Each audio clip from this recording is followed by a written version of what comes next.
Her lawyer called me before dawn. His tone was rehearsed, professional, until I heard the hesitation.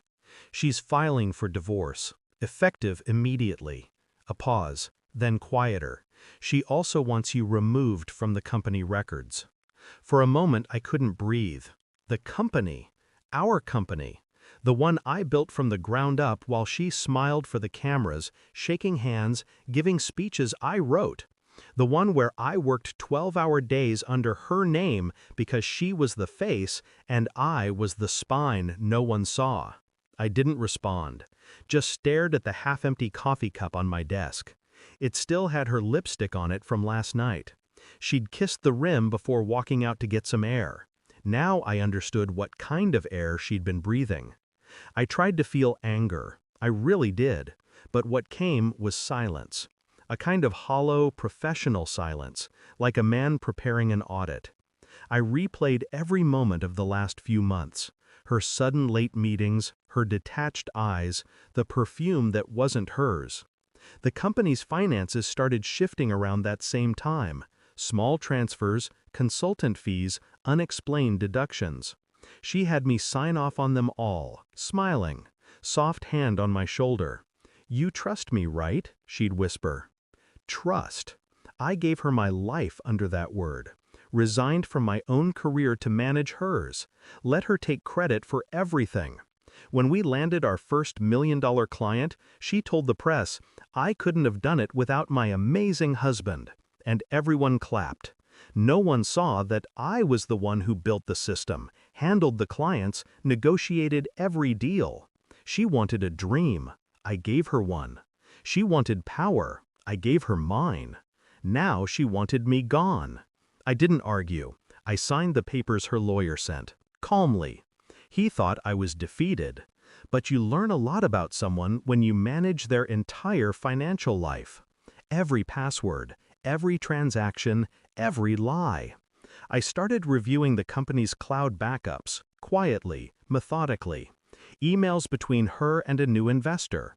Romantic messages disguised as business correspondence. Attached invoices leading to offshore accounts I had never approved. She wasn't just replacing me. She was laundering money through our success. Every night she came home late, I'd already have another piece of the puzzle.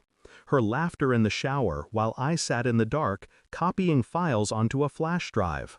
Her perfume lingered, expensive and unfamiliar. The same one charged to a corporate card last week under client hospitality. I didn't confront her. I waited. Patience is its own form of power, especially when the other person believes you've surrendered. The proof came on a Thursday. A full paper trail. Emails, invoices, wire transfers, all leading to her lover's consulting firm. She'd funneled over $200,000 in 6 months. That night she came home early, car keys jingling, humming a song she used to sing when she still needed me. I set the file on the kitchen counter. Her name, his, the dates, the signatures. She froze when she saw it. Color drained from her face. What is this?" I didn't answer. I just watched her lips tremble as she read her own words. Then she looked at me, eyes wide, desperate, searching for a version of me that still cared. But that man was gone. She started to cry. I remember thinking how quiet the sound was, like someone realizing too late that they'd stepped off a ledge. "I've already submitted everything," I said softly. She blinked. "To the board, to the IRS, to our investors." Her hands shook. You can't." "I can," I said. "You made me CFO, remember?" The silence between us stretched like glass. She tried to reach for me, for mercy maybe, but I stepped back. "Consider this my resignation." Her mouth opened to speak, but nothing came out. The woman who used to own every room suddenly couldn't find a single word. I left the keys on the counter beside the file. As I walked out, I heard her sobbing behind me. Small, broken sounds that used to mean something. Now they were just noise fading into distance. The next morning, the news broke. CEO under investigation for fraud. Her face flashed across every screen. I watched from a small cafe down the street, ordered my usual black coffee, no sugar.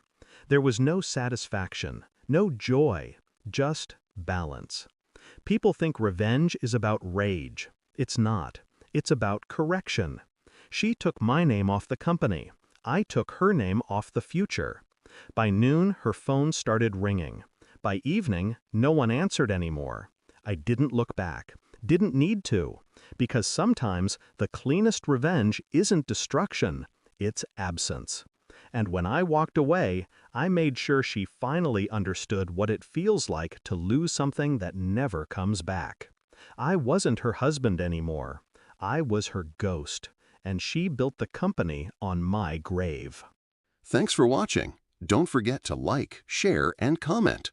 Subscribe now to Cheating Stories Insight World for more amazing stories.